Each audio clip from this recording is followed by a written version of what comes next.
Your Excellency, Mr. Abdullah bin Ali Al-Amir, President of the Environmental Authority of the Sultanate of Oman and Chair of UNEA-7. Honorable Cabinet Secretary Madam Bazara, Cabinet Secretary of Environmental, Climate Change and Forestry of Kenya, DG of Union, Madam Bangura, ED of UNEP, Madam Inger Anderson, Chair of OSCPR, my brother, Ambassador Sultan Hajiyef, Excellencies, Ministers, Heads of Delegation, Ambassadors, High Commissioners, ladies and gentlemen, all protocol observed. I am speaking on behalf of our Chair of Africa Group, Mozambique, who kindly asked me to read the statement of Africa Group.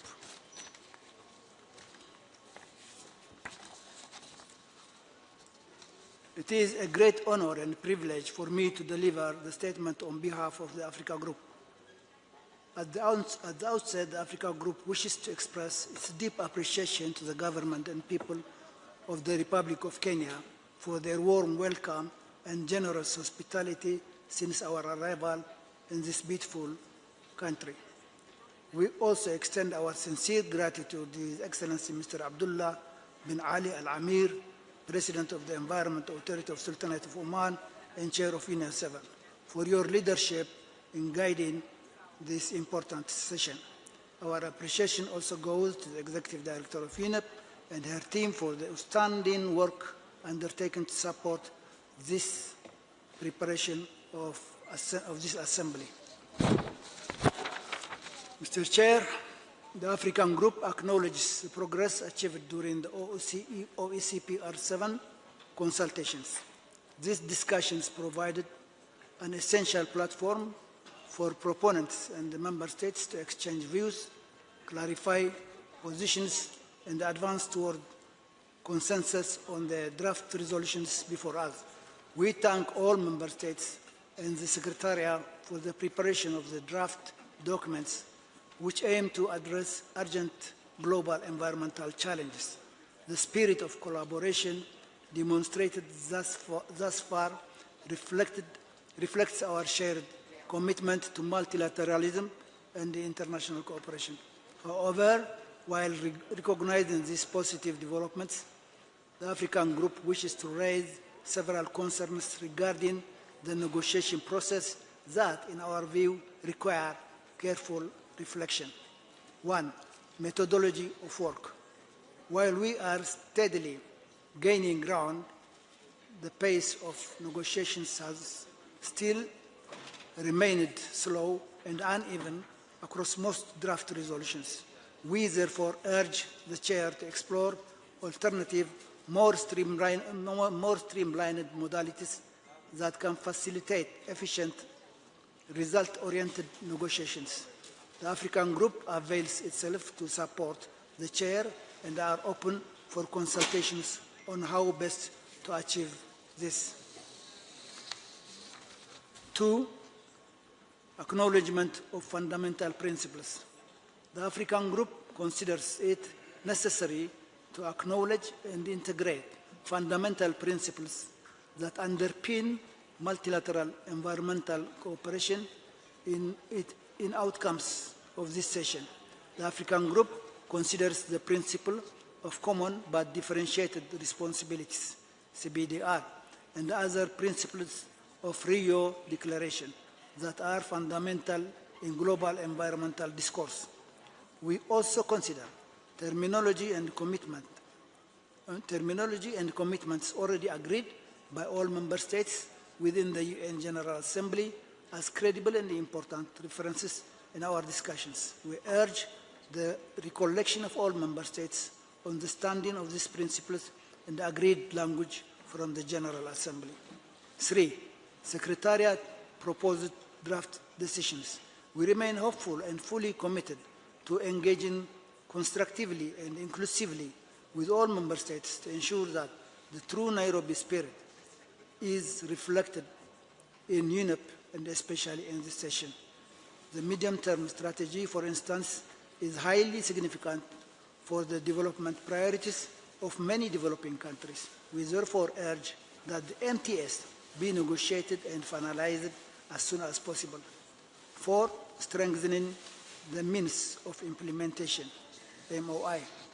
Effective implementation of resolutions by developing countries is only possible when supported by adequate finance, capacity building, and technology transfer.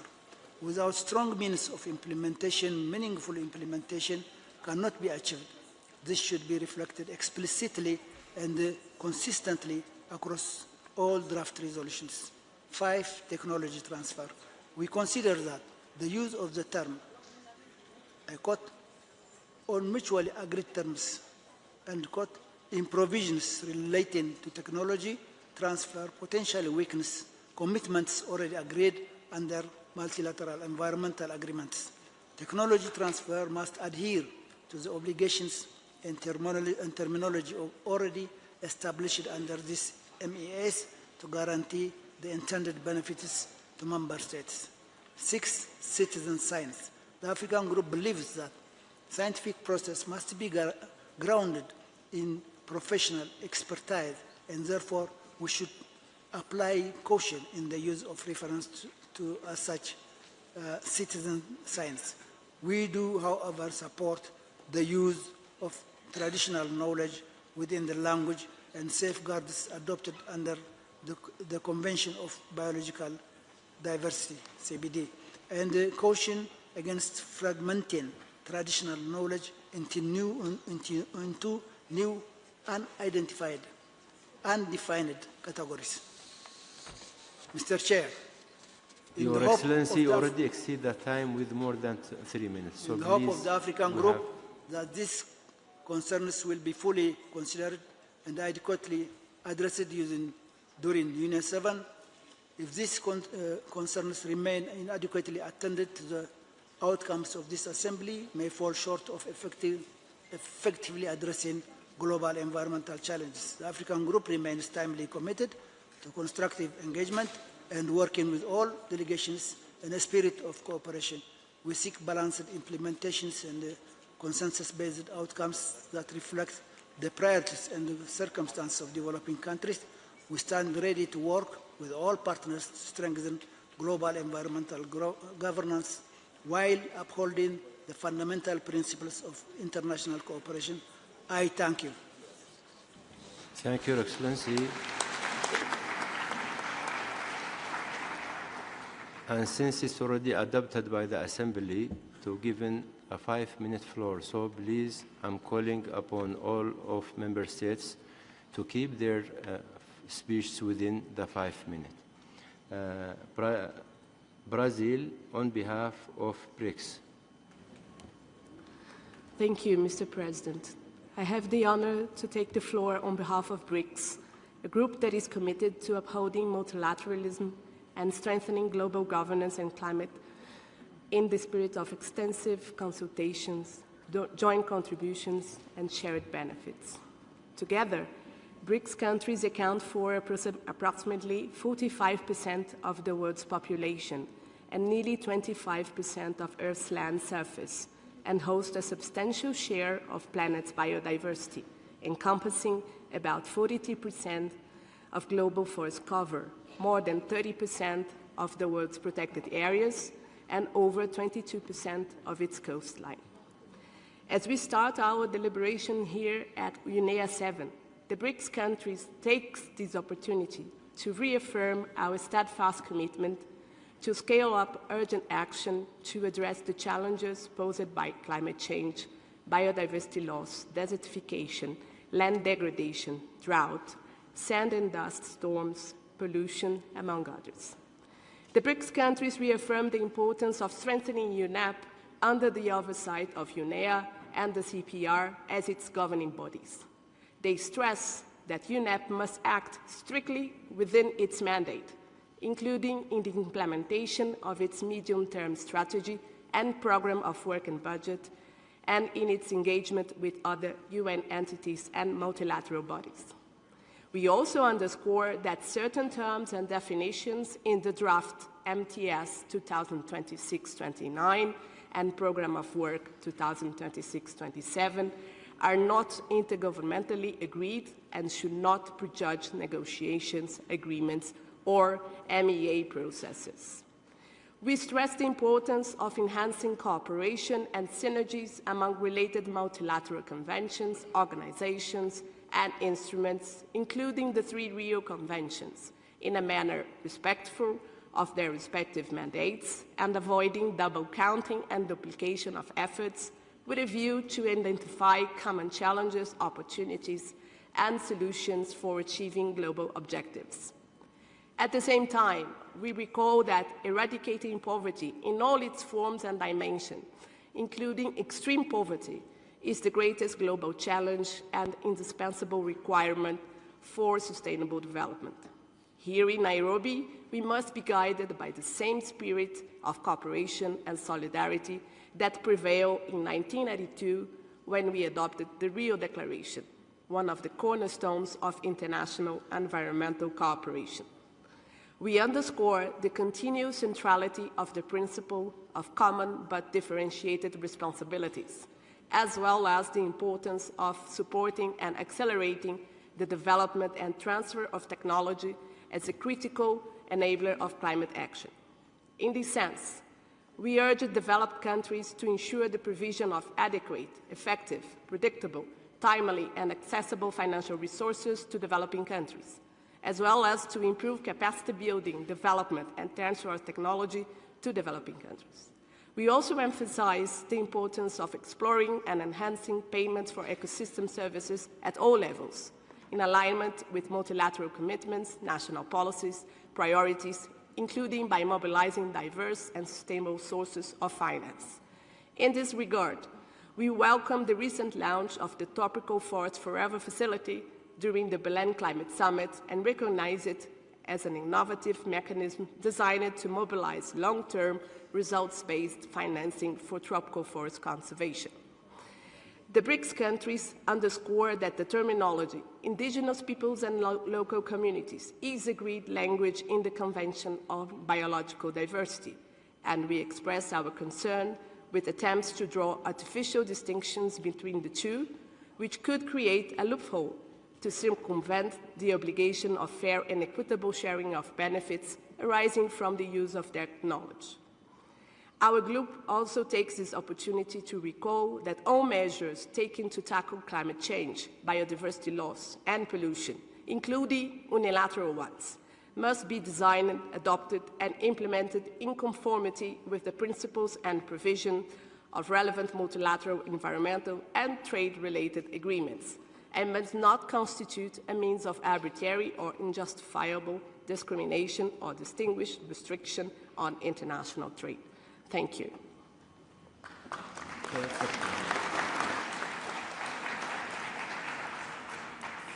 Thank you, our colleague from Brazil. The floor now is to Colombia on behalf of the group of Latin American and Caribbean states. Thank you, Mr. President, for giving me the floor. Good morning. Madam Executive Director, Excellencies, distinguished delegates, and colleagues. On behalf of the Group of Latin American and the Caribbean, Colombia is honored to deliver this statement at the 7th session of the United Nations Environment Assembly, UNEA-7. First of all, GRULAC thanks the government of Kenya for its hospitality, showcasing Nairobi as the global capital of environmental multilateralism again. The group expresses its sincere gratitude to the chair of the CPR, Ambassador of Azerbaijan, to the executive director, and to the dedicated staff of the UNEP Secretariat for their outstanding efforts in organizing this assembly, which constitute the most important international forum for member states to deliberate on the global environmental agenda for the upcoming years. In the same spirit, GRULAC extends its appreciation to those member states that have provided financial contributions to support the participation of delegates from developing countries, as well to ensure the successful convening of UNEA-7. These efforts are essential for securing an inclusive and geographically representative assembly, which is vital to the legitimacy, credibility, and effectiveness of UNEA. This Assembly builds upon and concludes the intense work undertaken throughout the year in the preparation of UNEP's medium-term strategy for 2026 to 2029 and its program of work for 2026-2027. It also provides a critical space for the discussion and refinement of the draft resolutions proposed by Member States, the implementation of which will shape UNEP's work in the years to come. GRULAC reaffirms its willingness to contribute constructively and respectfully to this important process, while underscoring the need for ambitious and effective outcomes as we strive towards international agreed commitments on sustainable development, gender equality, and human rights, among others. The countries of our region have been experiencing more severe impacts from biodiversity loss, climate change effects, pollution, desertification, land degradation, drought, and water stress. In order to address this crisis, as UNEA-7, we're required to take decisions that promote multi-level and multi-sector environmental governance as the foundation for effective, inclusive, and sustainable development-oriented action, taking into account the particular needs and circumstances of small island developing states.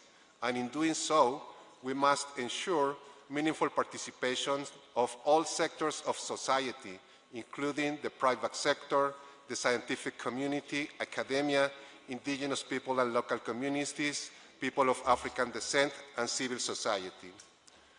GRULA would also like to reiterate the importance for our region, as highlighted in the Lima Declaration of the Forum of Ministers of the Environment of Latin America and the Caribbean, of ensuring that the principle of common but differentiating responsibilities, a cornerstone of multilateralism since 1992 Rio de Janeiro Conference, is duly reflected in multilateral environmental processes.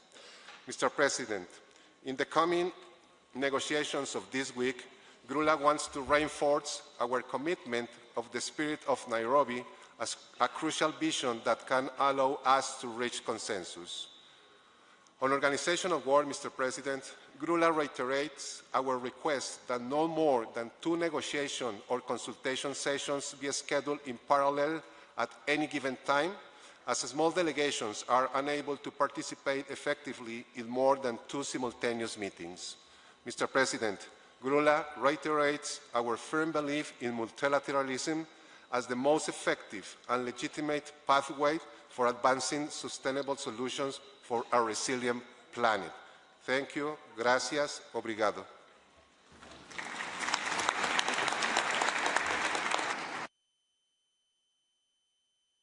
Thank you, Your Excellency. The floor now is to Fiji on behalf of the Pacific Small Islands Developing States. Mr. President, Excellencies, distinguished delegates, I have the honor of delivering this statement on behalf of 10 Pacific Small Island Developing States that are present here at UNEA-7.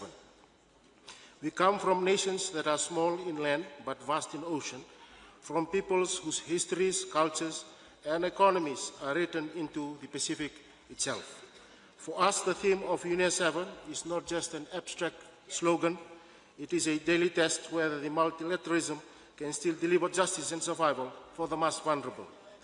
At this assembly, Fiji and Vanuatu are leading 2 resolutions that test our resilience. We will not go into technical details here, but whatever matters is what they represent. Mr. President, our leadership did not emerge in isolation. Just a few months ago, the Pacific hosted for the very first time, the 6th Asia-Pacific Forum of Ministers and Environment Authorities, AP6 in Nadi, Fiji, which you also had the opportunity to attend. Yourself heard the stories of our people and witnessed our cultures. Most importantly, you heard the message of our leaders that were not merely an affected region, but a region that is ready to set the pace for the world. Excellencies, the Pacific is facing the triple planetary crisis in real time. Climate change is reshaping our coastlines, ocean warming and acidification are degrading our fisheries and coral systems. Plastic solutions is entering our food chains and communities. Biodiversity loss is eroding the resilience that has sustained our island societies for generations. But let me be absolutely clear, the Pacific refuses to be defined by vulnerabilities alone. Across the 10 members of the PCH, we are implementing transformative changes despite the facing fiscal constraints, severe climate impacts, and escalating environment pressures. This is why UNEA-7 matters. This assembly cannot be a meeting of comforting phrases. It must be a place where decisions reflect the true scale of the crisis and where our ambition is backed by meaningful support. PCH therefore emphasizes 3 expectations from UNEA-7. First, that the ambition must be matched with resourcing. For islands on the front line, new mandates without finance, technology transfer, and implementation support do not change the lived reality of our communities. Second, we safeguard the integrity of science and multilateralism. We cannot allow carefully negotiate language across multilateral system to be worked to weaken or reopen. Third, the oceans and the people who depend on them take their rightfully place in the center of global environmental governance. For PCH, the ocean is not a sector, it is our identity, our economy, and our most important climate regulator.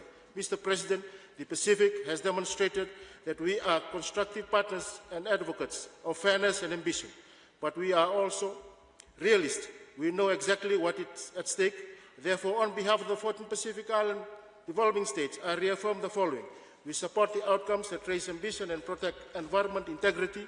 We will resist efforts that weaken, delay, and shift burdens onto those least responsible, and we will continue to use our collective voice to voice that the realities of the frontline communities are never sidelined. Finally, we extend our deep appreciation to the government and the people of Kenya for their warm hospitality and the UNEP for their dedicated efforts in guiding us through this assembly. Mr. President, sir, PCH, we like to leave everyone with one clear message. If multilateralism is to prove its worth, it must deliver first for those who have the most to lose.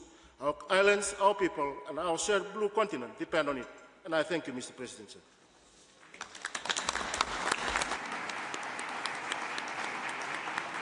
Thank you, Your Excellency. I'm thanking you also for the hospitality you provide for the Asian Pacific Geopolitical Forum I join. So, بذلك نكون قد The Assembly has thus concluding its consideration of the representatives of the group. By this, we will have concluded item 1 of the agenda. At this stage, I invite the Assembly to consider agenda item 7, which is entitled Stakeholder Engagement, so that we can hear opening statements that will be delivered by the major groups and stakeholders. And bearing in mind that the Bureau adopted in its meeting a decision to give the floor to one representative of the major groups on behalf of all major groups. And bearing in mind that since yesterday they asked to deliver individual statements justifying that it is according to our past procedure of the past General Assembly that stakeholder as well as major groups representatives be given the floor individually. Therefore, I personally asked the Assembly to show generosity and understanding to allow major groups to make individual statements. Having heard no objection, I would like to thank the Assembly for having agreed to this. I would like to ask each of the 9 major groups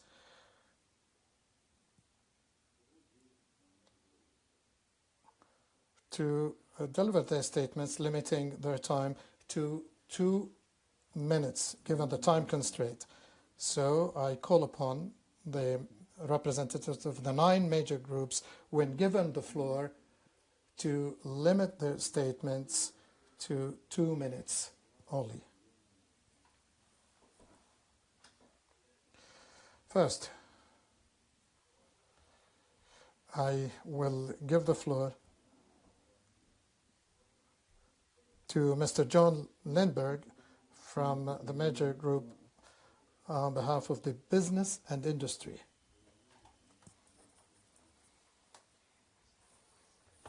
Excellencies, colleagues and friends, I'm delivering this statement on behalf of the Business and Industry Major Group, representing businesses of all sizes and sectors from across all corners of the world. True multilateralism is the art of partnerships and co-creation where all stake and rights holders, including the major groups, create common solutions for common problems. We all have a legitimate role to play, and these spaces must be respected. Many of us are fellow participants in the many multilateral processes that take place concurrently. And in the business and industry community, we recognize that we talk often about the same issues to the same people, only in new locations. Far too much time is spent trying to reinvent the wheel, or trying to expand one's influence, or trying to impose one-size-fits-all solutions. We need to ensure that the scarce resources of the United Nations are deployed in the most cost-effective and high-impact way possible. We also strongly urge Member States to refrain from expanding mandates or work streams where no means of implementation have been identified. And this year's OECPR has been particularly challenging, with very little substantive progress across many of the resolutions. The Business and Industry Major Group therefore calls upon Member States to seize the precious little time that is left and deliver a streamlined set of ambitious and science-based resolutions. Mr. President, businesses around the world are the engines of innovations and agents of real change, ranging from the local to the truly global. Let's stop talking about the same issues and let's see meaningful action, and you will find the private sector your staunchest ally. Thank you.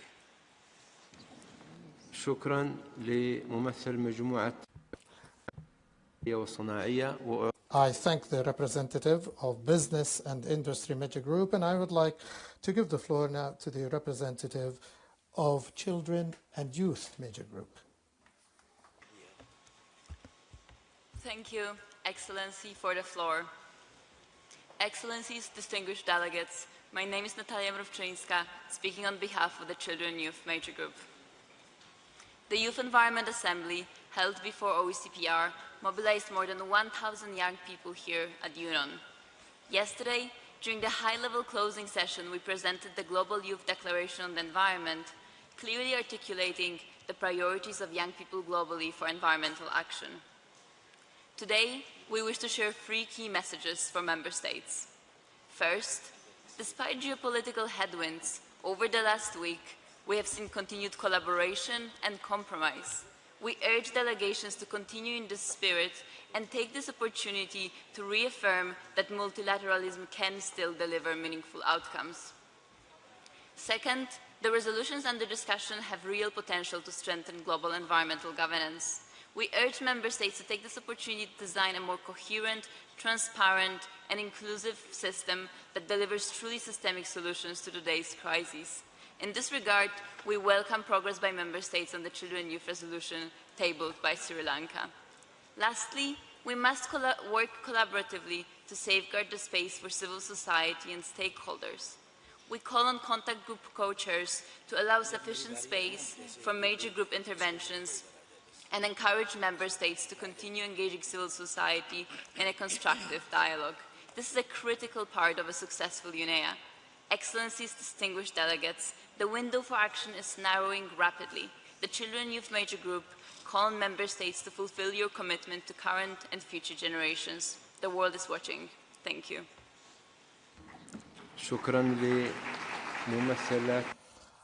I thank the representative of the Major Group of Children and Youth for their kind words, and I thank the groups for respecting their limited time.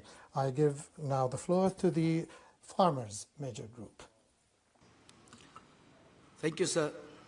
I am Wali Haider speaking on behalf of the Farmer Major Group. I speak not only as a farmer, but as someone whose life is directly shaped by decisions this Assembly makes. I would like to start with saying that we must confront the shrinking spaces for major groups from a full speaking slot to barely 2 minutes to each major groups.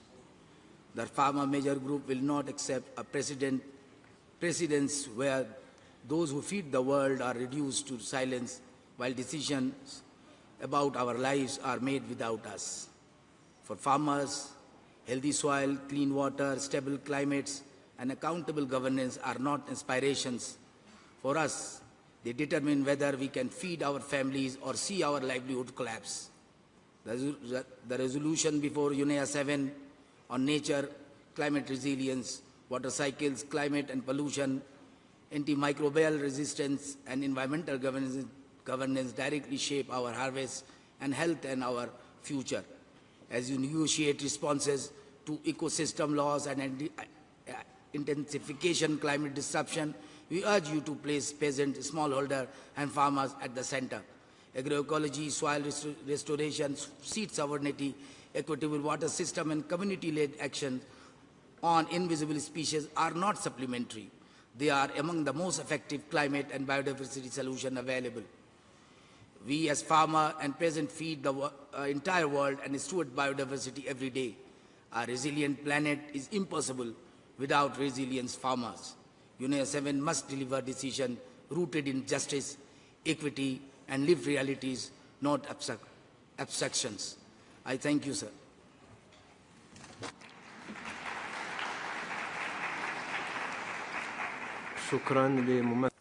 I thank the representative of Farmers Major Group.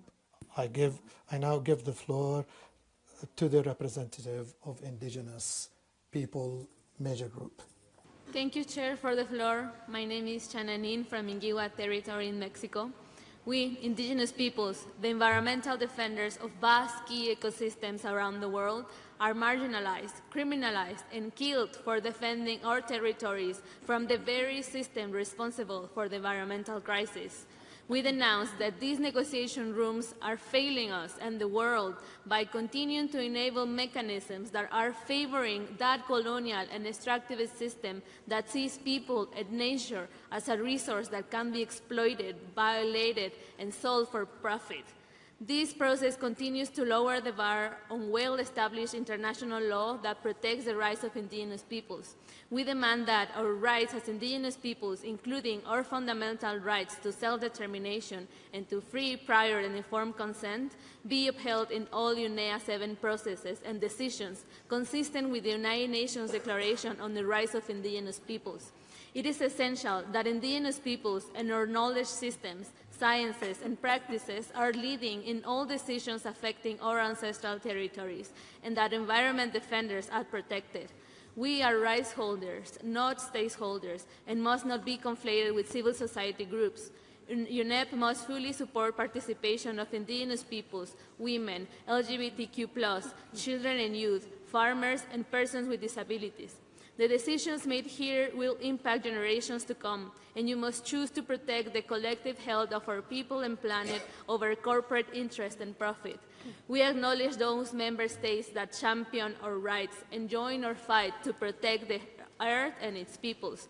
Finally, as protectors of the life that remains on Earth and as our right to self-determination affirms, in any decision affecting our lands, bodies, and environment, we must be supported to lead in determining and implementing solutions to environmental challenges to end the pollution and exploitation of the Earth once and for all. Thank you.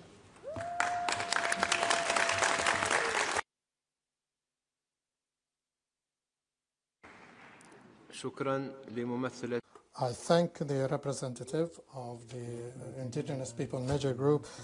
I now give the floor to the representative of local authorities. Representative. Mr. President, Excellencies, distinguished delegates, colleagues. So on behalf of the Local Authorities Major Group, True multilateralism is the art of partnerships and co-creation where all stakeholders and right holders, including major groups, create common solutions for common problems. We all have a legitimate role to play, and these spaces must be respected. Friday's Cities and Regions Summit demonstrated something unmistakable. Around the world, cities, regions, and local governments are not only living the triple planetary crisis, they are also driving the solutions every day. We will hear more about the summit from the Mayor of Adu City shortly. Allow me to share the 4 core messages that our constituency brings to UNEA-7. First, we urge Member States to institutionalize multi-level environmental governance. Implementation is strongest when all levels of government design, deliver, and monitor commitments together. As our recommendations underline, multi-level governance in all phases from design to implementation to monitoring must also be reflected in UNEA resolution clusters, including these addressing MEAs, which in order to succeed need to include the local and regional level. We call for stronger recognition of subnational diplomacy. Cities and regions can accelerate implementation of multilateral environmental agreements and connect global goals with territorial realities with sovereign systems. Second, we call for a reform of the global financial architecture to localize environmental action. This means long-term, predictable and equitable financing, direct access for cities and regions to global funds and markets. Third, we must integrate climate, nature, environment and people through place-based action. Our territories show every day that environmental justice and social inclusion are inseparable. Fourth, UNEA-7 must advance a people-centered and just transition. Excellencies, these 4 priorities are not abstract commitments. They emerge from real communities, from territories that are innovating every day. Our message is clear. UNEA-7 must be a turning point from commitment to capability, from fragmentation to cooperation, and from pilot projects to systemic transformation. Thank you very much.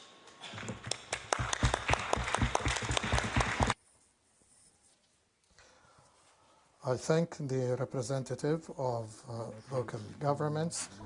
I now give the floor to the representative of non-governmental major groups. Thank you, Mr. President, and good morning, Excellencies, distinguished delegates, dear colleagues, ladies, gentlemen, and all gentle persons.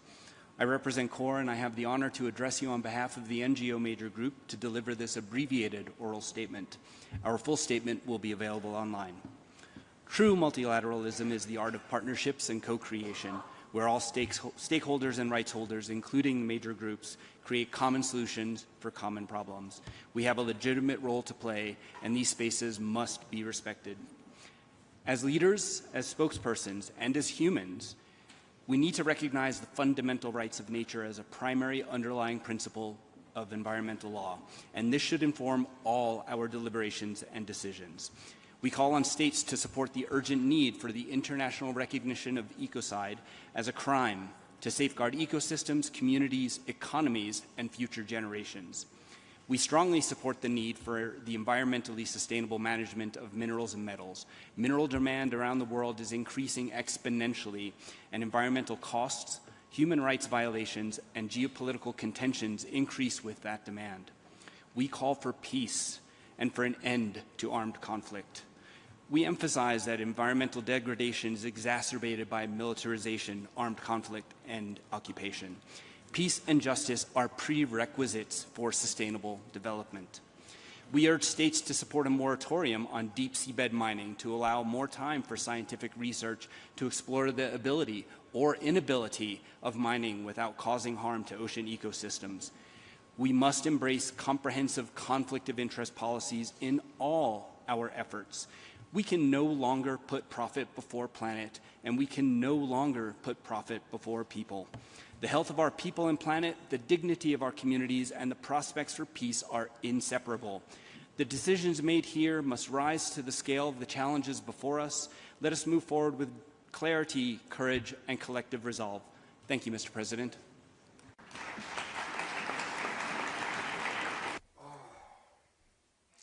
Thank you. I thank the representative of the non-governmental major groups. I now give the floor to the representative of Scientific and Technological Major Group. Thank you, Mr. President, for giving me the floor. My name is Dr. Camilla Alexander-White, and I'm speaking on behalf of the Scientific and Technological Communities Major Group. True multilateralism is the art of partnerships and co-creation, where all stakeholders and rights holders, including the major groups, create common solutions for common problems. We all have a legitimate role to play, and these spaces must be respected. Many scientists are glad not to be in your shoes. We recognise that you have a very difficult job to do in very challenging geopolitical times, and we want to support you to achieve success at this UNEA-7. As scientists with in-depth expertise, experience and knowledge, we will always find ways of sharing our ideas and insights through papers, webinars, reports, social media, policy briefs, and these lead to constructive conversations with many of you in the margins. The planet is on the verge of a triple planetary crisis, a conclusion that is based on sound and credible scientific evidence and independent advice from many thousands of scientists around the world and key independent panels. There is an urgent need for action, and we hope Member States take the opportunity for action by ending this week with a set of meaningful UNEA resolutions. On our part, to be effective, scientists must not only explain the problems that exist, but also seek to innovate and propose ethical, evidence-based and realistic solutions rooted in the best available independent and robust science, and communicate science and technological progress in ways that are context-specific. The world is beginning an unprecedented period of rapid and transformative technological change. Progress must be environmentally sound and ecologically sensitive. The embedding of artificial intelligence in society, particularly generative AI, is touching on all our lives and running way ahead of good governance. Citizen science also has an important contribution to make, as mobile technologies have, in effect, provided every individual with the capacity to monitor their local environment. We've observed this last week that many Member States are not supportive of citizen science. The field will grow rapidly, and our concern is that some governments will be left behind. That concludes our statement, and thank you for giving me the floor.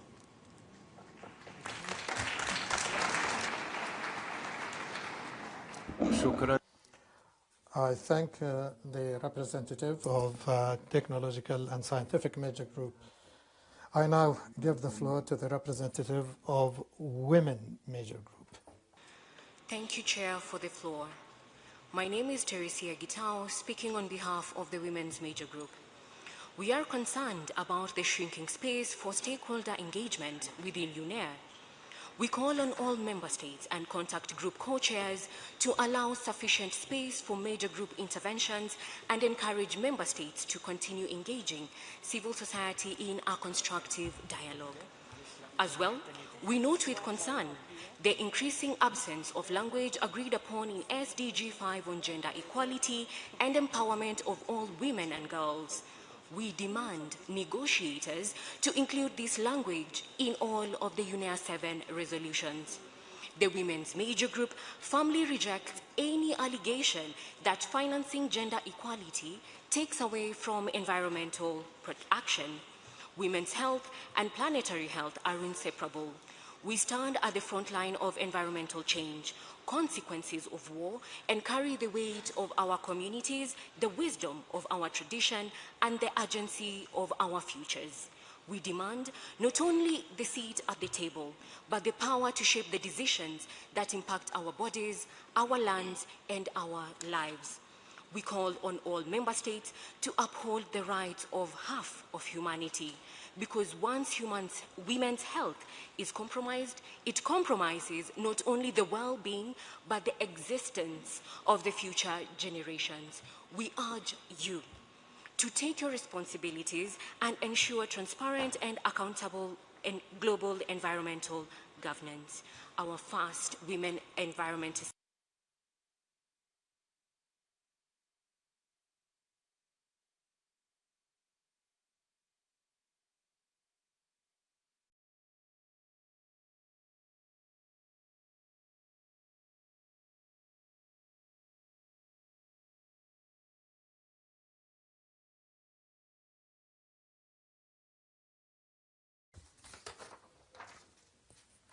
Distinguished delegates, my name is Rebecca Okello. I speak on behalf of Workers and Trade Unions Major Group, representing workers in all regions and sectors in both formal and informal economy. We are very concerned by the shrinking space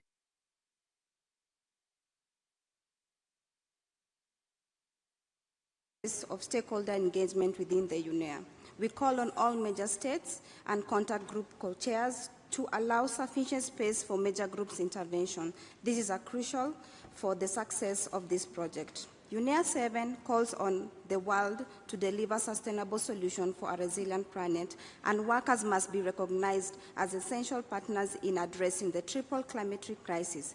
For workers, climate change, biodiversity loss, and pollution are lived realities.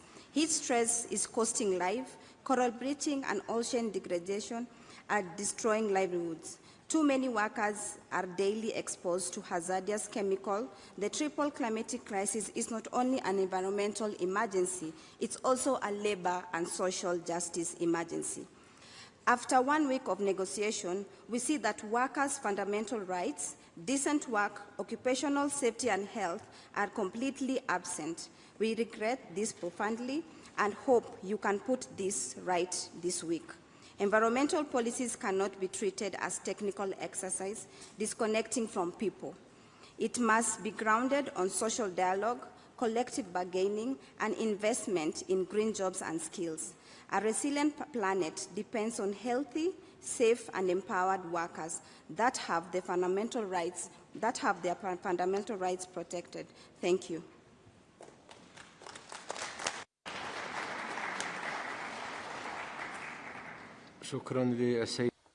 I thank the representative of workers and trade unions major group. I now call on Ms. Shinki Bellino to deliver a joint statement on behalf of the regional facilitators of the major groups and stakeholders. Mr. President, this UNEA-7 must be remembered as the moment we empowered every community to build a safe, healthy, and resilient future. This assembly must reaffirm that meaningful engagement of major groups and stakeholders and the broader civil society is essential to strengthening environmental governance. The theme of UNEA-7, Advancing Sustainable Solutions for a Resilient Planet, reminds us that the resilience depends on empowered communities, healthy ecosystems, and strong science-based environmental governance. Armed conflicts, mass displacement, destructive and unsustainable extraction, and shrinking civic space further intensify these vulnerabilities. Despite this intersecting crisis, civil society continues to show courage and leadership, protecting nature and advancing peace and driving community-led solutions. We urge member states to match this determination with decisive action across 7 priority areas.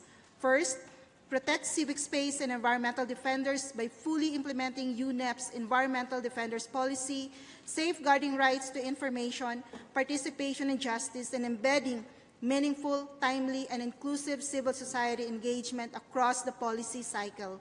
Second, recognize and address environmental harm linked to armed conflicts. Strengthen monitoring and reporting and integrate environmental restoration into peace-building, humanitarian response, and long-term recovery efforts. Third, accelerate biodiversity protection with fast-track action plans, predictable finance, and safeguarding of critical ecosystems, including forests, coral reefs, and wetlands, and the vital services they provide. Fourth, deliver decisive action on pollution, adopt Global Plastics Treaty covering the full life cycle of plastics, strengthen measures on hazardous chemicals and waste, and enable a fully funded, independent, intergovernmental science policy panel on chemicals, waste, and pollution. Fifth, advance climate resilience and adaptation, expand early warning systems, and shift away from high-risk technologies, including geoengineering and destructive deep-sea mining, towards right-based, community-driven, science-informed solutions. 6, transform environmental finance and governance to ensure accessible finance, transparent data, responsible funding aligned with polluters pays, green jobs, and just transitions. Finally, ensure responsible governance of technology and innovation. AI, data systems, and circular economy technologies must follow ethical, precautionary, and community-centered principles, uphold data sovereignty, and reduce inequalities and reject false solutions. Effective responses must be grounded in justice, science, and diverse knowledge systems, including those of indigenous peoples, women, youth, local communities, farmers, and citizen scientists. Excellencies, the health of our planet and the peace of our societies are inseparable. Civil society stands ready as your equal partner for transformative change. Thank you.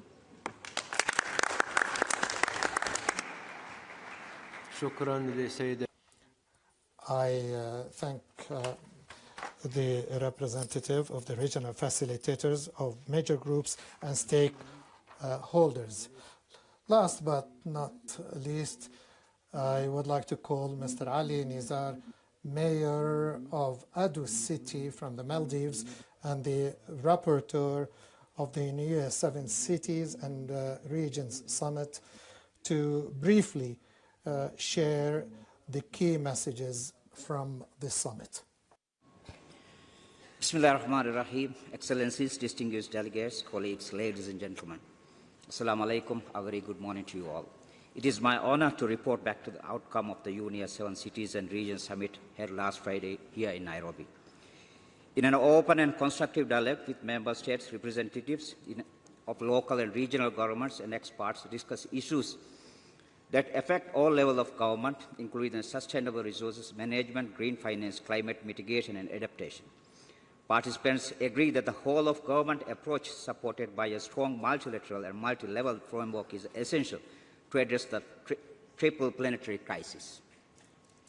Throughout the summit, we share challenges and solutions from the ground, showing that local leadership is one of the most powerful levers to the advanced global resilience.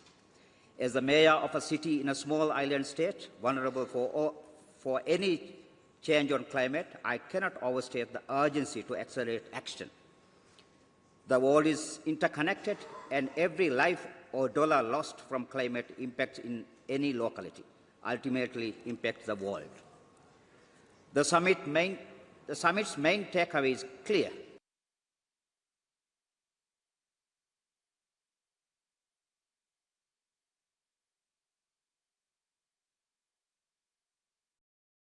Not overstate the urgency to accelerate action. The world is interconnected, and every life or dollar lost from climate impacts in any locality, ultimately impacts the world. The summit's main takeaway is clear.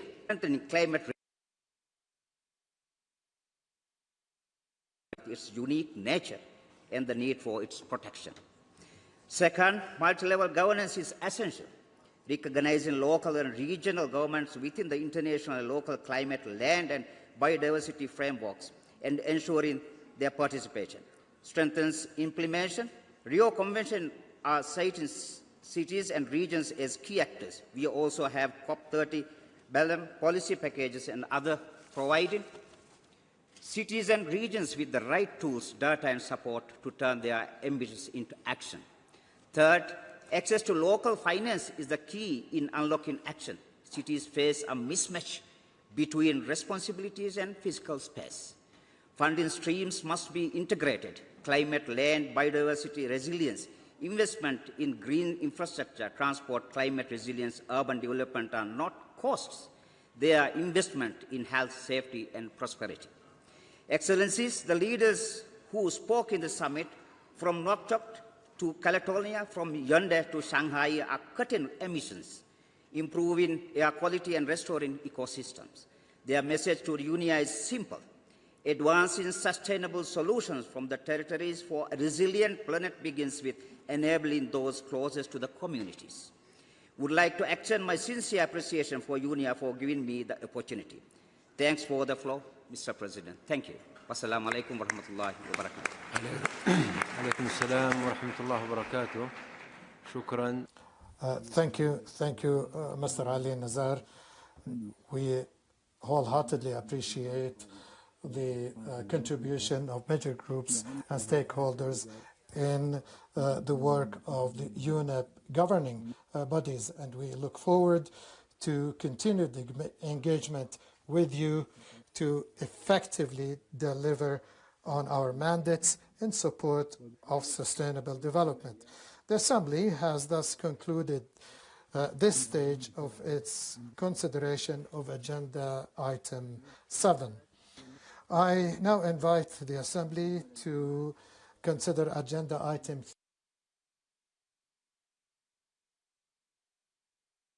3, entitled Credentials of Representatives. In consultation with the Bureau of the Assembly, it is recommended that we defer the consideration of this item to the plenary meeting to be held on Thursday afternoon, December 11th, to allow sufficient time for the Bureau to examine the credentials of representatives and to submit its report to the Assembly for adoption. I see no objection. It is so decided.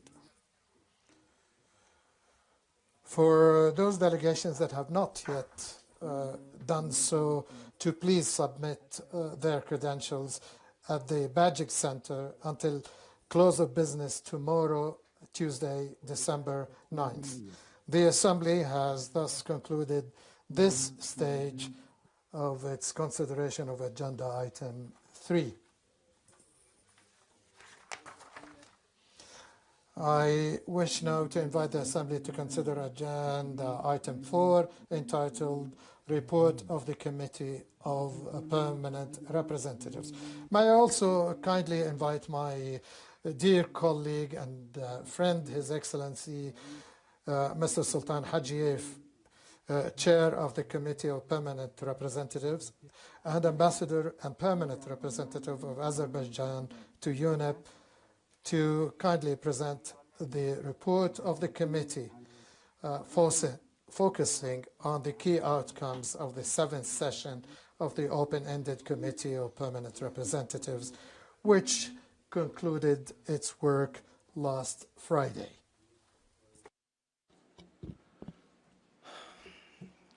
Good morning. Excellency President of the Assembly, my dear friend, Abdullah bin Ali Al-Amri, Madam Director of UNON Bangura, Madam Executive Director, Deputy Executive Director, Cabinet Secretary Wazirim Heshimiva, she left us, but it's my pleasure to address Excellencies, distinguished delegates, wishing them good morning. Let me underline, it's my privilege and pleasure to address you all and see you all.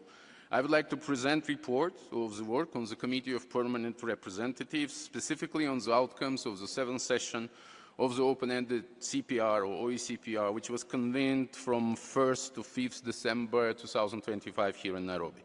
The session focused under Agenda Item 6 to the critical task of preparations of decisions and outcomes of the 7th session of UNEA Assembly and considered 15 draft resolutions and 3 draft decisions. I'm pleased to inform the Assembly that the committee transmitted the draft decision entitled Management of Trust Funds and Earmark Contributions, which is issued as UNEP UNEA-7 to the Environment Assembly for its adoption. This achievement is a testament of robust preparations during the intersessional period. I wish to express my deep appreciation for the efforts to my fellow CPR Bureau members throughout the intersessional period and last week. Furthermore, I would like to extend particular gratitude to the team of dedicated co-facilitators who worked under complex and demanding circumstances. Let me say at times they were nothing less than exacting, taking forward negotiations with admirable patience and focus. At the closing on Friday evening, the open-ended CPR decided to transmit the following 15 resolutions and 2 draft decisions to UNEA for its further consideration. I'm going to go through the list. Please bear with me. It's going to be a long one. L3 is a draft decision on provisional agenda dates and venue of UNEA-8. L4 is draft decision on medium-term strategy 26-29 and program of work and budget for the biennium 26-27. L5 draft resolution on accelerating global action to promote the climate resilience of coral reefs. L6 draft resolution on karst ecosystem for global water biodiversity, climate resilience and economic development. L7 is draft resolution on preservation of glaciers and the broader cryosphere. L8 draft resolution on active protection of deep sea ecosystems. L9 draft resolution on enhancing the meaningful participation of children and youth in environmental governance. L10 on promoting sustainable solutions for sport for a resilient planet. L11 is on environmental dimensions of antimicrobial resistance. L12, sound management of chemicals and waste, L13, strengthening global response on the management of fires, L14, on environment sustainability of artificial intelligence system, L15, strengthening global response on the massive influx of sargassum seaweed blooms, L16, enhancing international response to address crimes that affect environment, L17, advancing options for international instruments on the environmentally sound management of minerals and metals and guidance for mineral resources circularity, L18, a strengthening of the role of the United Nations Environment Programme headquarters in Nairobi to address environmental challenges and enhance multilateral cooperation to address effective multilateral governance. Last one, L20, maximizing existing resources for enhanced coherence and synergies in multilateral environmental agreements and implementation. The committee also decided to transmit the non-papers which streamline preambular paragraphs of the draft resolutions to the Assembly, given the insufficient time for consultations in the working groups, and the non-papers will be used as a basis for negotiations concerning such paragraphs at UNEA, on the understanding that delegations can introduce additional text. The committee further decided that the non-paper of the operative paragraph 3 and 4 of the draft resolution entitled Strengthening Global Response on the Massive Influx of Sargassum Seaweed Blooms, discussed in the informal consultation held on 5th of December, be transmitted to UNEA to be used as a basis for negotiations on these two operative paragraphs, on the understanding that delegations can introduce additional text. The committee decided that the non-paper on the operative paragraphs of the draft resolutions advancing options for international instruments on environmentally sound management for minerals and metals and guidance for mineral resources circularity be availed and transmitted ahead of the start of UNEA and used as basis for negotiations on the operative paragraphs, on the understanding that delegations can introduce additional text. I'm pleased to report that further progress was achieved on Saturday during informal consultations convened under the able leadership of co-facilitators. The outcomes of these informal consultations have been made available on the proposal module in the form of non-papers. This is in addition to L versions of the drafts which have been transmitted to UNEA and which I've just read out. Further to the decision of the open-ended CPR at its closely plenary held on Friday, 5th December, I'm pleased to transmit to UNEA in the form of non-papers the outcomes of the informal consultations held on Saturday to enable Committee of the Whole to use them as a basis for negotiations within the respective contact groups. I hope to see a significant number of drafts agreed at the closing plenary of Assembly, and I would like to recognize important leadership of the President of UNEA and thank you, Excellency, and your team for the outstanding work and commitment in delivering ambitious and impactful UNEA. Let me also mention, as Chair of CPR, but also representative of the country which hosted COP29 and will be hosting World Urban Forum next year, where environment agenda will be high. This is something that I've seen, this is something that I've observed during negotiation process. It's really crucial for us to work together. It's also important for us to walk together. During one of the OECPR sessions here last week, I've invoked Swahili wisdom, which basically refers to the fact that if someone wants to go fast, he can go alone. If someone wants to go far, he needs to work together. Let me emphasize once again, we need to work together, we need to walk together if we want to arrive at something at the end of this week in Nairobi. I would like to express my appreciation for the dedicated commitment and hard work of the CPR members and their teams, for commitment and guidance, and a special word goes to my team as well. I also would like to take this opportunity to express my appreciation and gratitude to co-facilitators. Again, only those who witness the work that they've been undertaking can truly appreciate the complexities that they've been facing, but also the perseverance and the tact that they have been managing this task with. I would like to mention that the report of the open-ended CPR is available on UNEA website as UNEP OECPR 7/2, as well as a note by the Secretariat containing a report of the CPR meetings, which has been made available as a document UNEP EA7 INF 2. Let me conclude by thanking you all and wishing us all good luck and success in our deliberations, discussions and decisions this week. Thank you.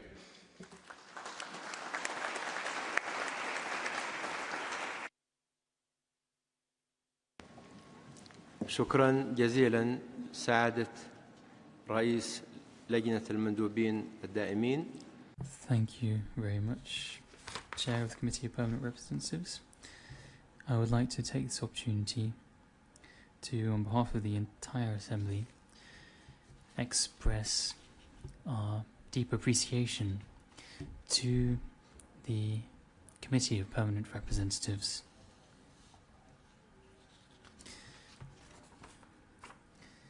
To the Vice President of Tincopa, Peru, Her Excellency Marie Charlotte of the Philippines, and His Excellency Anwar Ben Youssef of Tunisia, as well as the Rapporteur, Her Excellency Jenny Darin of Australia. As stated by the Chair, the draft decision entitled Management of Trust Funds and Earmarked Contributions, issued as document UNEP/EA.7/L.2, has been recommended by the Open-Ended Committee of Permanent Representatives for adoption by the Assembly. In the interest of time, I propose that the Assembly defer the adoption of this draft decision to the closing plenary meeting to be held on Friday, the 12th of December. I see no objections. It is so decided. As stated by the Chair, 15 draft resolutions and 2 draft decisions are outstanding to be finalised. I therefore propose that the Assembly allocate these draft resolutions and decisions, as well as the non-papers, including those non-papers which are the outcomes of the informal consultations held on Saturday, 6th of December, to the Committee of the Whole. These will form the basis for negotiation and will enable us to finalise pending draft resolutions and decisions for transmission to Assembly for its consideration. I see no objections. It is so decided. The Assembly has thus concluded its consideration of Agenda Item 4.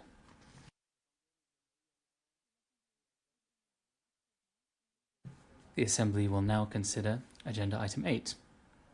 Contributions to meetings of the High-Level Political Forum on Sustainable Development and implementation of the environmental dimension of the 2030 Agenda for Sustainable Development.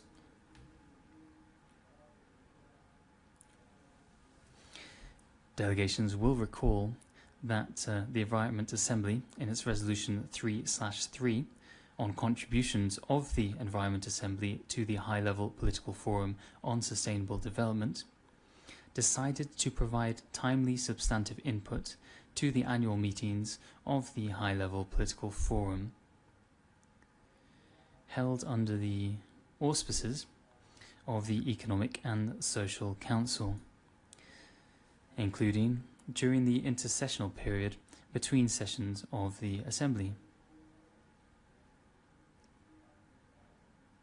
Delegations will also recall that the Environment Assembly, in the same resolution, decided that the input to meetings of the High-Level Political Forum would be prepared by the Executive Director or the Secretariat of UNEP under the guidance of the President of the Assembly, in consultation with and for consideration by the Committee of Permanent Representatives. Therefore, no further action is needed by the Assembly. The Assembly has thus concluded its consideration of Agenda Item 8.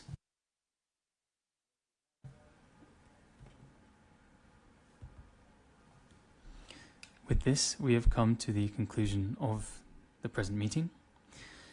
I would like to remind delegations that the Committee of the Whole will meet immediately following the adjournment of this meeting in this room.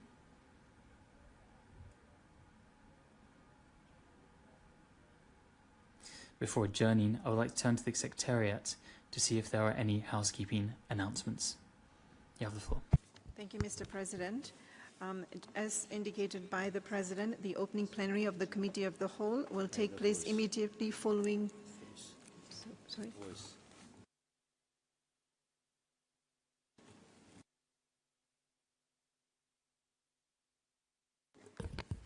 Thank you, Mr. President.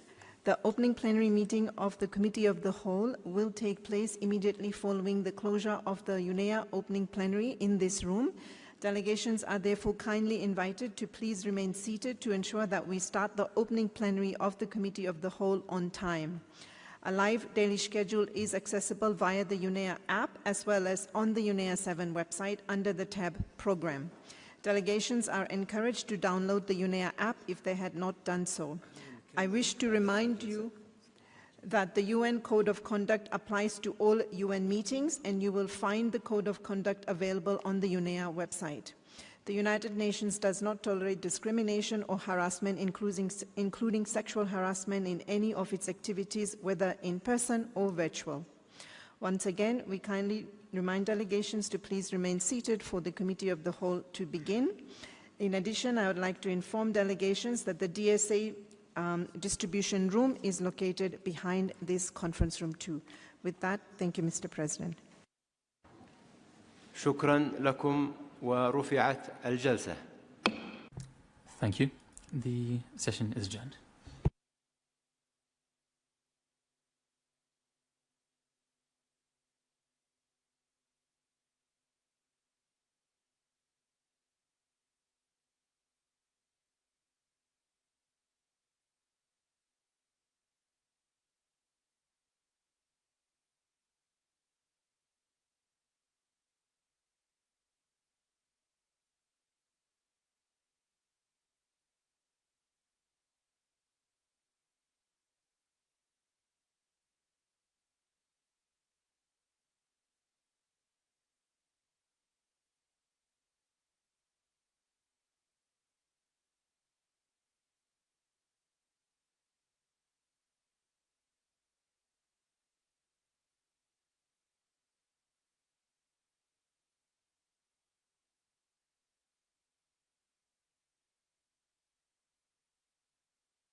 Good afternoon, distinguished delegates. Please take your seats.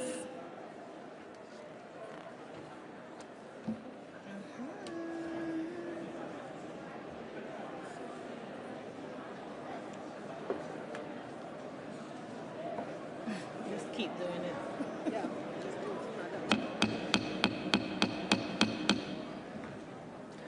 Distinguished delegates, please take your seats.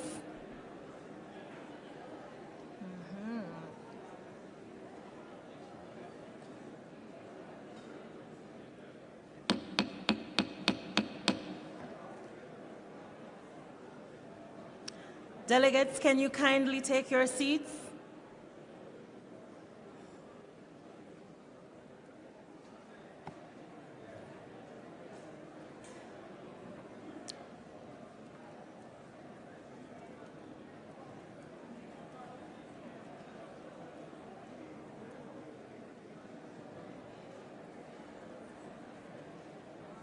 I think we should Just start reading? All right. One last time. Good afternoon, distinguished delegates. Again, can you kindly take your seats? All right.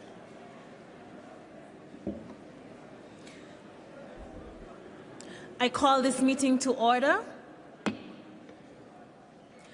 Excellencies, distinguished delegates, major groups and stakeholders, ladies and gentlemen.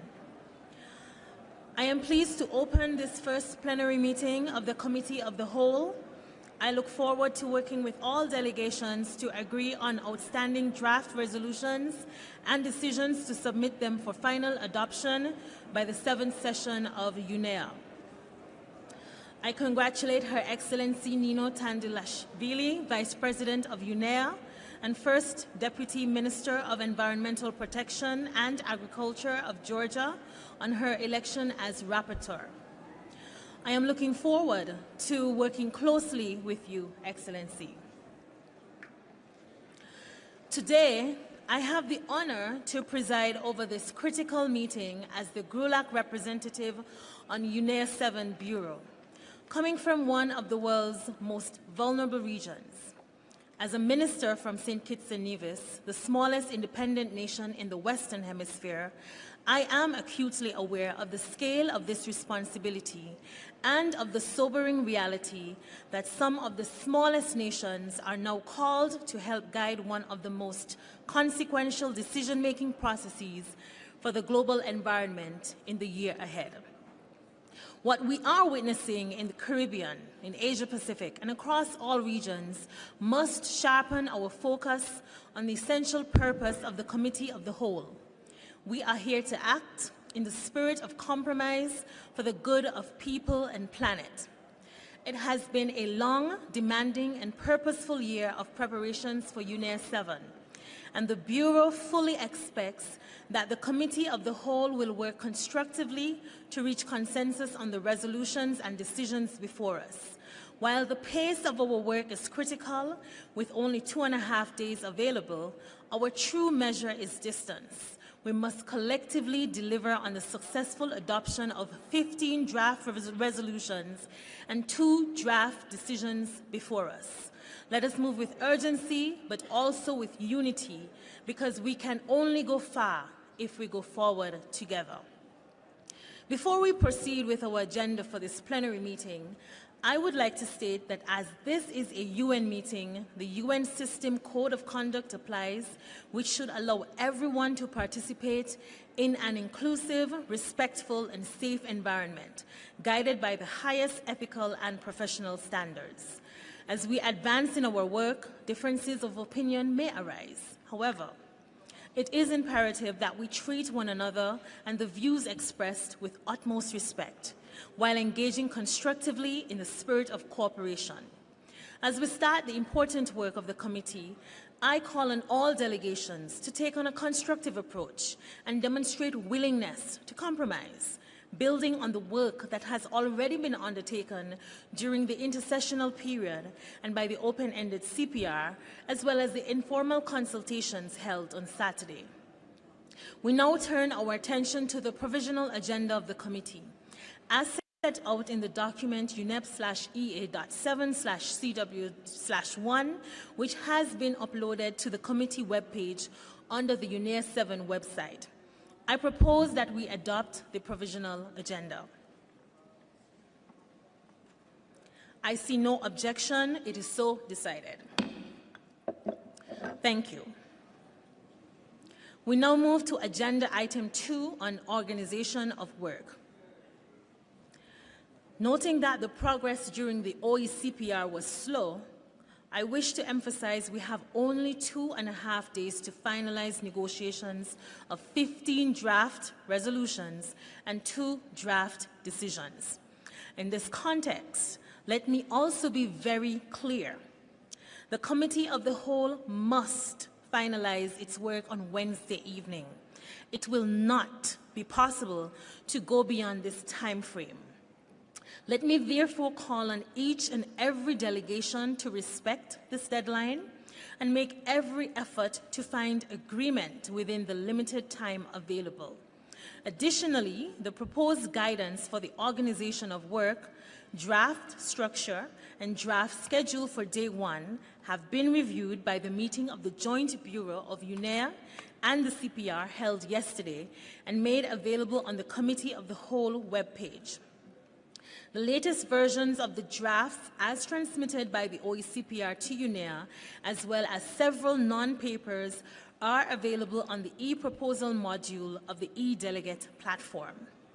Allow me to now outline some critical points regarding the organization of our work for the Committee of the Whole. We will organize our work into 2 contact groups, with each contact group responsible for 2 clusters. Contact Group 1 will consist of clusters A and C, while Contact Group 2 will include clusters B and D, each led by co-chairs. No more than 2 clusters will meet in parallel. Clusters A and B will convene in parallel with clusters C and D. Under the guidance of the UNEA Bureau and of the co-chairs, this arrangement may be revisited and adjusted as necessary in consideration of the progress achieved within each cluster.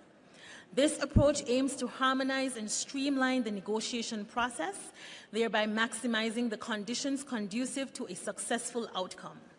The co-chairs will report on the outcomes of the contact groups to the stock-taking plenary of the committee, scheduled for Tuesday, 9 December in the evening, and the closing plenary of the committee in the evening of Wednesday, 10 December.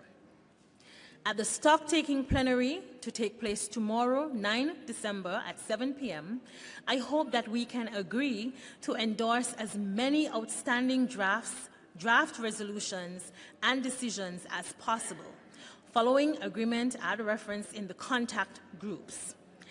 At that point, and at that time, we will also decide on how to allocate the remaining time in the contact groups.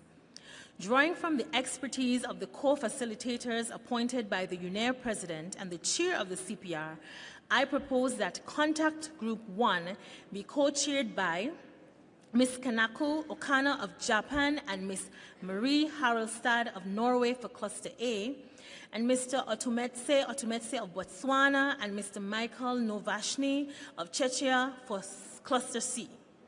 I also propose that Contact Group 2 be co-chaired by Ms. Sarah El Kouli of Egypt and Mr. Martin Rowe of Germany for Cluster B, and Mr. Nadar Al-Tahrane of Jordan and Mr. Tobias Ogweno of Kenya for Cluster D. The co-chairs will lead negotiations on the drafts under their respective clusters, propose texts to resolve deadlocks, and advance discussions, manage schedules and time allocations, convene informal consultations, and manage the process of merging or withdrawal of resolutions. On behalf of the committee, I wish to thank the co-chairs for volunteering to take on this difficult but important work of facilitating our negotiations and consultations. I call on all delegations to engage constructively with respect so that the co-chairs can fulfill their duties and responsibilities. They can only do so if all delegations will fully entrust them with their support. On the documentation of our work, and as decided by UNEA at its opening plenary meeting, the draft resolutions and decisions, as well as the non-papers transmitted by the OECPR to UNEA, will form the basis for negotiations on the understanding that delegations can introduce additional text. Regarding the conduct of our negotiations, negotiations will take place in person and in English. We will begin our negotiations on the draft resolutions and decisions by focusing on the operative paragraphs. I would like to repeat that negotiations will begin on the operative paragraphs. There will be no call for written submissions. Negotiations will take place in the room and in real time, with delegations invited to present proposals directly in the contact groups. Delegations should refrain from introducing new ideas or concepts at this advanced stage of negotiations. I repeat, delegations should refrain from introducing new ideas or concepts at this advanced stage of negotiations. Let me now outline some key points on the meeting schedule. Contact groups meetings are planned from 10 a.m. to 1 p.m., 2 p.m. to 6 p.m., and from 7 p.m. to 10 p.m. Contact groups could continue their work beyond 10 p.m. on an exceptional basis at this stage. I would like to highlight that considerable number of drafts still under negotiation. I would like to draw to your attention that each contact group has only 23 hours of negotiation to finalize, of negotiation time rather, to finalize the drafts. On the organization of informal consultations, co-chairs may convene additional informal consultations, including with specific groups of delegations or proponents as needed. Given the large number of drafts under consideration, additional informal consultations may take place in parallel with the two contact groups, as well as during break times and in the mornings, provided they avoid parallel scheduling with the regional and political group meetings. The Secretariat will announce these consultations in a timely manner via the UNEA app and reflect them on the UNEA-7 website under programs. Any outcomes from these consultations will be reported back to the relevant contact group and will be distributed as non-papers through the e-proposal module as appropriate. I trust that this way of organizing our work, agreed by the UNEA and the CPR Bureau, is both clear and practical. Therefore, I would like to propose that we proceed with the organization of work.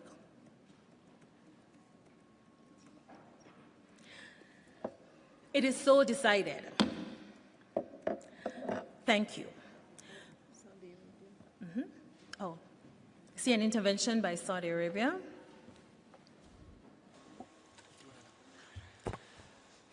Good afternoon to everyone, and thank you for your leadership leading us to successful UNEA-7 outcomes.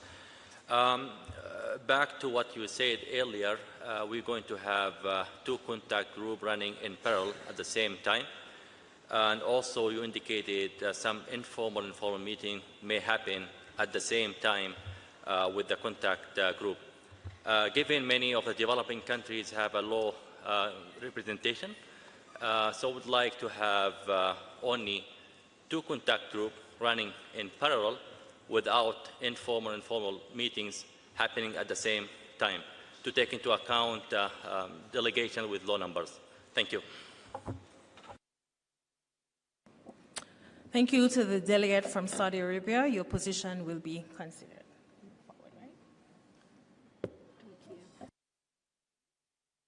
I see an intervention from Turkey.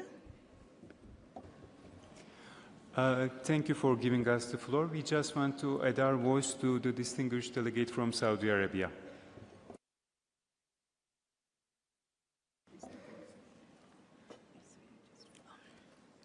Thank you to the delegate from Turkey. We also have an intervention from the Islamic Republic of Iran. You have the floor. Thank you, Madam Chair, for giving me the floor. Good afternoon, all distinguished colleagues, ladies and gentlemen. Actually, I also would like to echo what was raised by our distinguished colleague from Saudi Arabia, and just for your kind information that in the Bureau meeting also this issue was raised, and it was the understanding of the Bureau of the UNEA-7 that no more INF-IN should be in parallel with the two clusters meetings at the same time. And I do believe that it should go beyond that kind of consideration that you told, and we need some confirmation that, because, you know, Madam Chair, the size of delegations mainly are small sizes, and then they don't have enough capacity to involve in all these rounds of negotiations at the same time. Therefore, this is a request and put to you.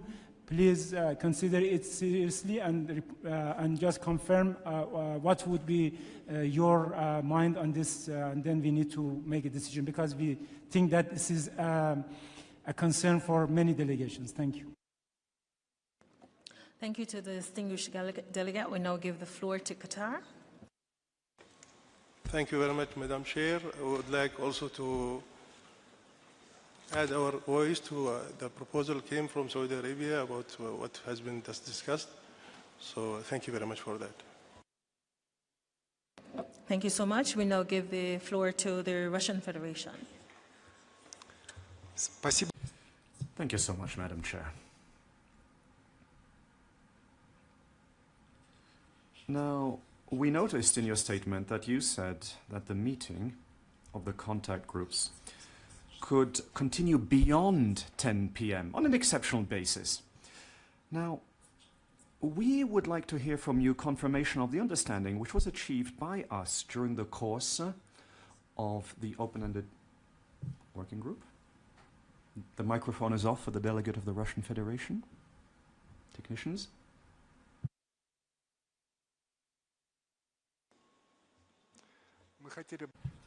We would like to draw your attention to the understanding which was achieved during the course of the work of the OECPR regarding the fact that extension of work by the contact groups beyond 10 p.m. will only be possible with the agreement of all of the participants of the said contact group. This is something very important. And furthermore, craving your indulgence, Madam Chair, regarding the way we lead our meetings, we conduct our meetings. Now, before we take a decision and gavel it in, we would like to ask you to make sure that you have checked whether everyone who has requested the floor has had a chance to speak. Because formally you've adopted the decision, but a number of countries simply weren't able to ask for the floor. Thank you.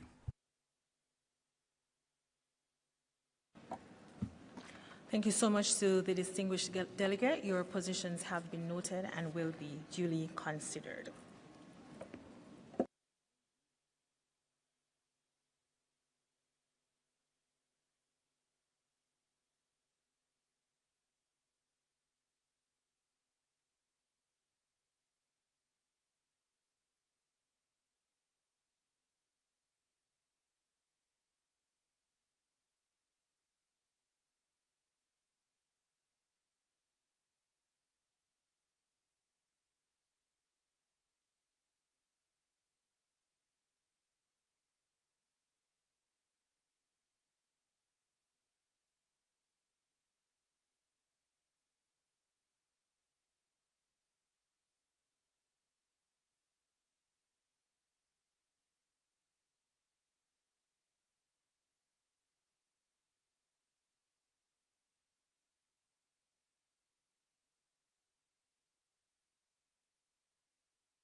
We give the floor to the distinguished delegate from Switzerland. You have the floor.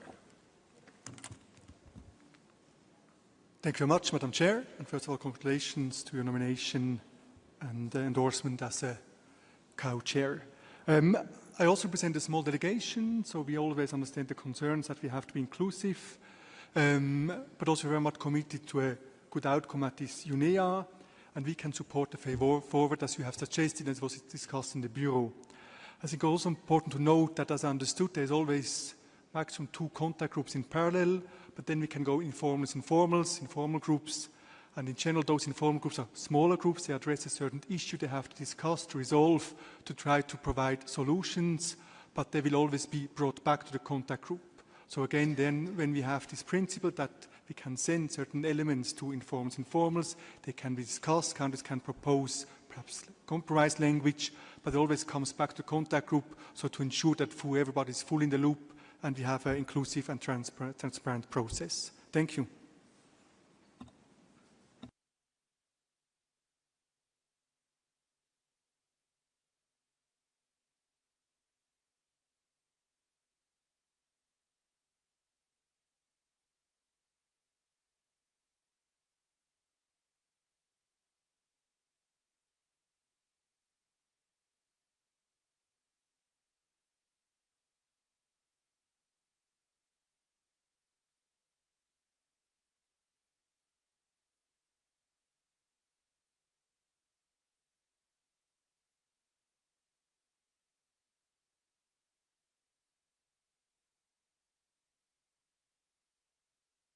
Norway, the distinguished delegate from Norway, has requested the floor. You have the floor.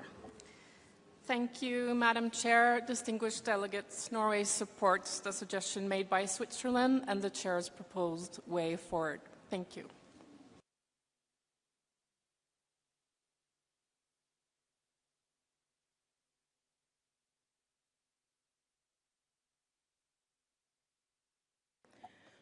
We see a request from Bahrain.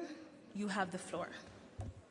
Thank you, Madam Chair. We would like to support the proposal put forward by the Kingdom of Saudi Arabia, as well as the concerns raised by the Russian Federation. Thank you. Thank you, distinguished delegate. Uruguay, you have the floor.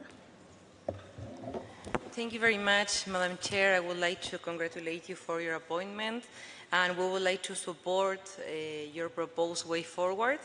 We agree with Switzerland with the fact that if we conduct informal consultations or informal informals, we will coming back to the contact group to report the advances of those discussions. Thank you very much. Thank you so much. Australia, you have the floor. Thank you very much, Madam Chair. Australia would also like to make the most of the next 2.5 days to collaborate and make progress on the resolutions, and so we do support the approach suggested by both Norway and Switzerland. Thank you.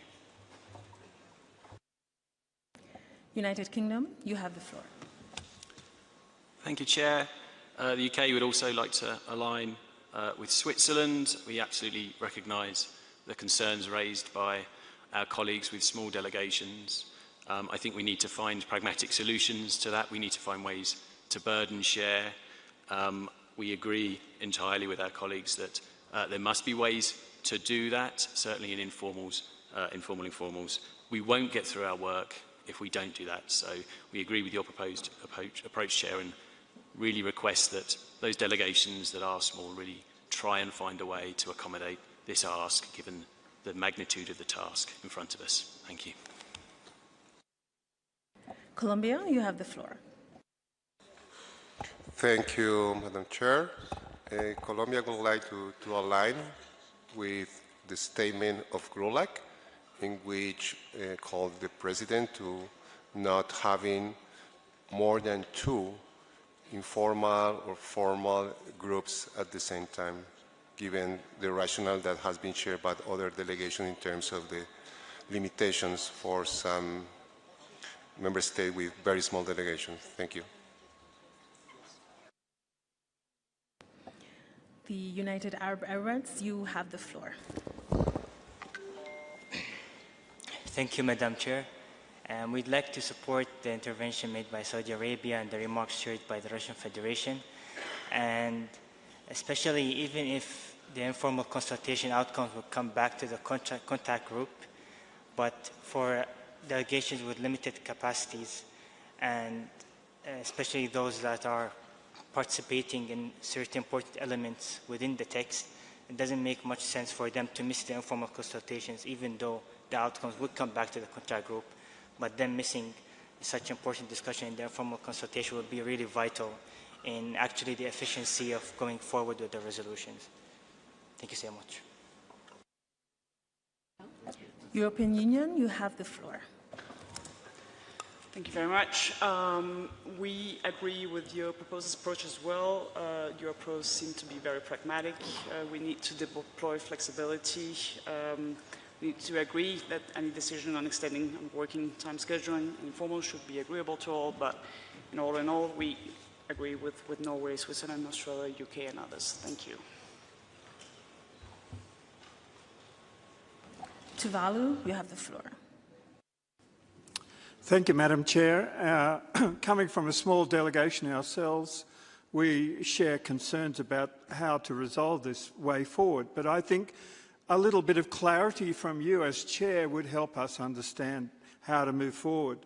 If we are to have informal informals on a resolution, then we shouldn't be having that same discussion in the contact group. I think that is only reasonable and fair. However, we would support the contact group also meeting at the same time if they're dealing with another resolution, so that we're not having an overlap. And I think that fits quite nicely in the way forward, and I'd seek your guidance on that matter. Thank you.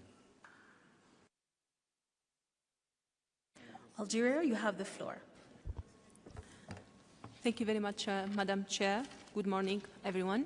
We would like just to join those who are asking for not having more than 2 meetings at the parallel, including INF-INFs, next to working groups, because, you know, for the delegations that have like limited number, it's going to be quite difficult for them to follow the 2 clusters and also the INF-INFs at the same time. So please, if you can consider this request. Thank you.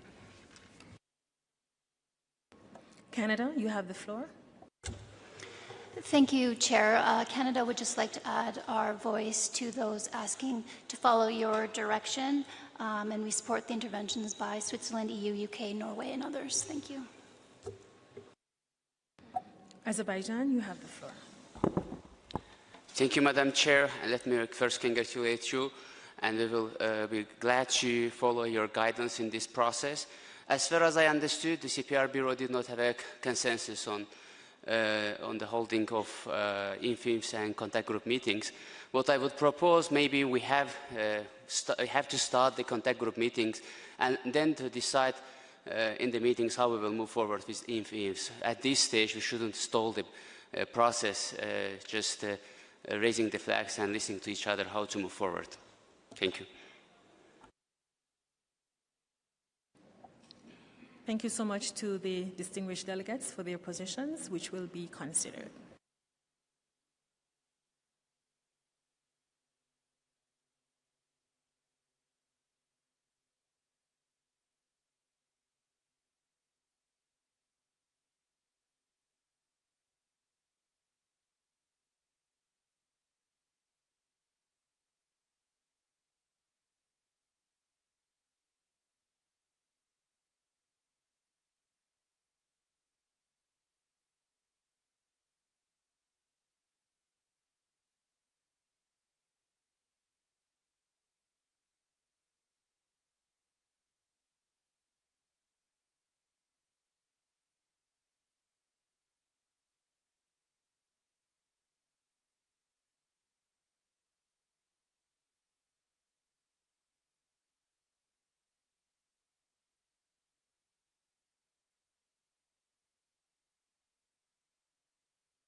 First, let me respond to the Russian delegation, the Russian Federation, and agree with your position that the meetings moving beyond 10 p.m. must have the full consensus of the parties involved.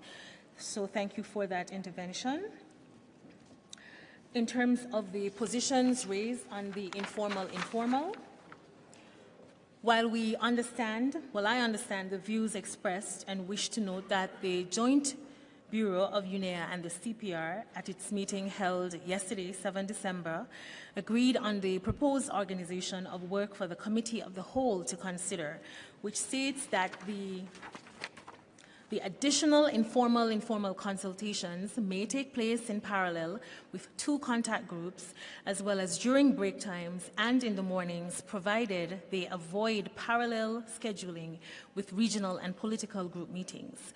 I really do plead with delegations that, given the limited time available, to have some degree of flexibility for smaller group informal consultations to take place on the understanding that the outcomes of these consultations will be reported back to the relevant contact group for further consideration to ensure transparency and inclusivity, and also note that the discussions in the informal will not be the same as the discussions or resolutions in the contact group at that time. I am fully aware of the challenges faced by smaller delegations, but we have traveled so far to Nairobi to negotiate and have a successful UNEA. We have to make the most of the limited time that we have to show that multilateralism can deliver. I will work very closely with the co-chairs to ensure that the scheduling of the informals will be done, taking into consideration the number of parallel meetings at any one given time.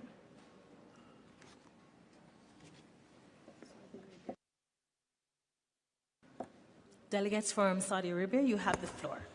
Thank you so much for giving Saudi Arabia the floor one more time. So all the outcomes from the Bureau meetings are considered recommendations, and they are not decisions to be adopted by member states. So we are here as a member state. We see divergent views on the way of conduct to the informal meeting. So that's the first issue we are having. The second issue is the contact group. If they feel the importance to have an informal, as happened last week there in the open-ended CPR, then this is up to the contact group and member states present to decide on this matter. But we are not in a position right now to decide on informal meetings happening at the same time with the contact group. We like to have very inclusive and fair representation from all developing countries, as well as the developed countries, to be part of this process. If you have only informal meeting in this situation, we will not reach consensus. Thank you. Thank you. The Islamic Republic of Iran, you have the floor. Thank you, Madam Chair. I'm taking the floor in my national capacity. Actually, in yesterday's afternoon Bureau meeting, there was no consensus on to have additional in addition to the 2 contact groups parallel meetings. And even if there was any sort of agreement and a recommendation by UNEA Bureau, it's only a recommendation, and the member states here have the right to decide on that as how to deal with that. So as my colleague from the Kingdom of Saudi Arabia put it, it is hard and difficult for many delegations to cover in addition to the 2 parallel meetings, and it will be unfair to those small delegations, and the result and outcomes will be unbalanced and unfair. So I would request that you should take it into account and not allow for any additional at the same time. Thank you. Thank you so much to the distinguished delegates. Your positions will be considered.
So I want to thank all the distinguished delegates for their positions raised, and they have been considered. I must also acknowledge and agree with the last two positions raised, that the Bureau, the Joint Bureau, is the recommendation and the decisions are taken here with committee members. We're discussing this now. We have fully heard your positions. In the interest of not prolonging the deliberation on the organization of work and having no more delays to the tremendous work ahead of us, we will proceed along these lines with the organization of work. The position on moving beyond 10 p.m. is one that has to be taken in full consensus with the contact groups, so the position from the Russian Federation is totally understood and presented to us. Secondly, we recognize the challenges faced by the smaller delegations, and we will proceed to have only the contact groups, no parallel meetings with the informal. The organization of work will be revised by the Secretariat and also will be presented for us again. So I want to thank the delegations for their... It's not presented. We will, so you gavel it and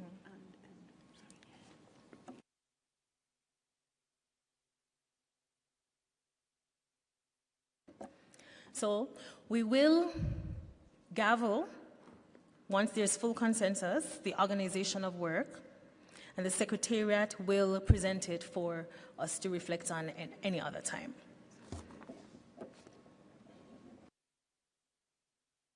Saudi Arabia, you have the floor. Thank you very much, Madam Chair.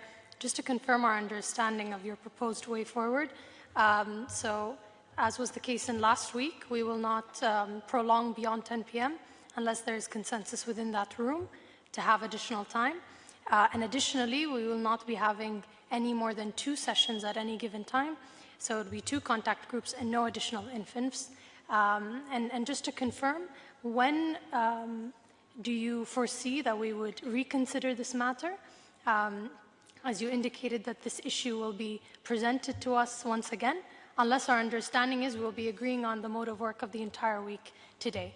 Thank you. Switzerland, you have the floor. Thank you very much, Madam Chair. And also just to confirm our understanding of the suggestion you just made. So that would mean that the contact groups, they have, as usual, the possibility to decide or to discuss among themselves what kind of tools they use. So if they want to send a group of countries in a huddle, for example, if they would encourage a group of countries to further consider a certain para to come back to next contact group meeting with perhaps new language. So that this can always be done, as I also mentioned, I think by Delegate Puntuvalu, as usual, as we work in this area here. Thank you.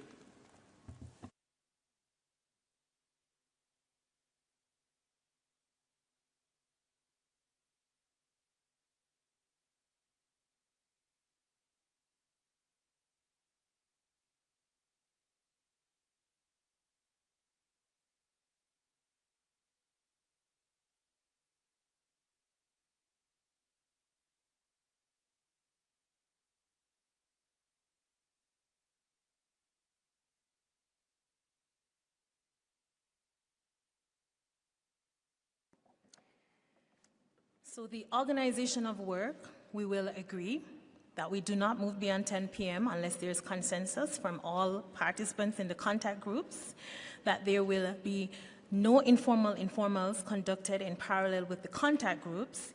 And because we do have the stock-taking plenary tomorrow, should there be any need for us to adjust the organization of work, we will do that at that time.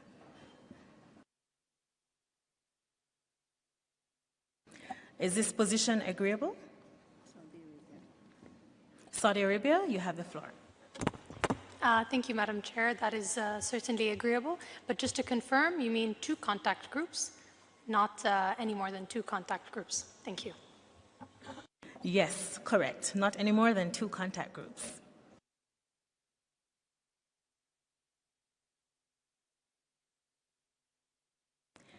May I take it that we proceed with this organizational arrangement?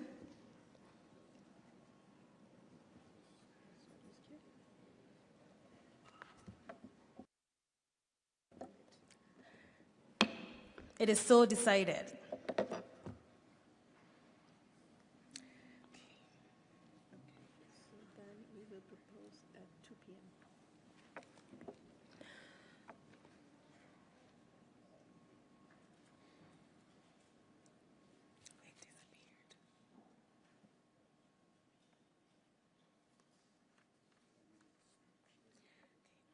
Thank you.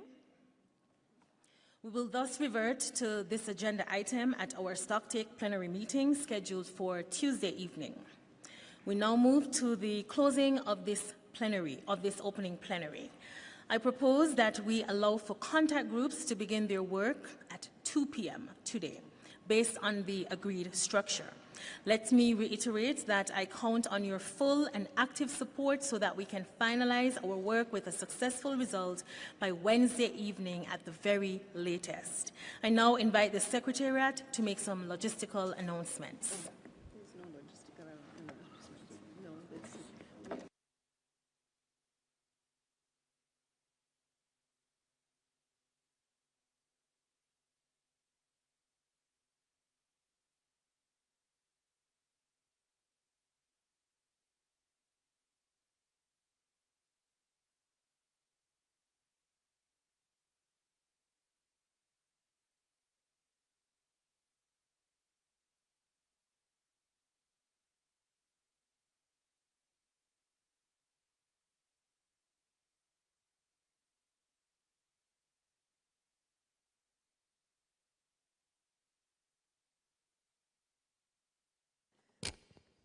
Thank you, Madam Chair.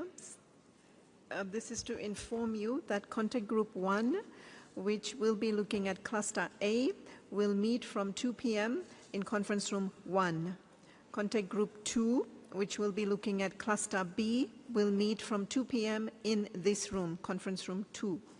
Delegates are also reminded that the live daily schedule is accessible via the UNEA app, as well as on the UNEA website under the tab Program.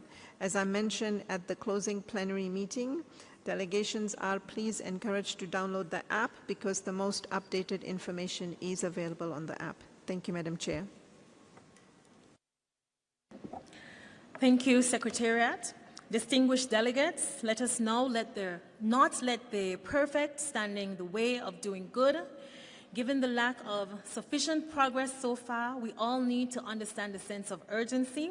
In short, I call on all delegations to realize the seriousness of this situation and start compromising as we have just done.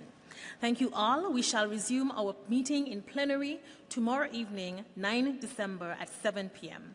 This plenary is adjourned.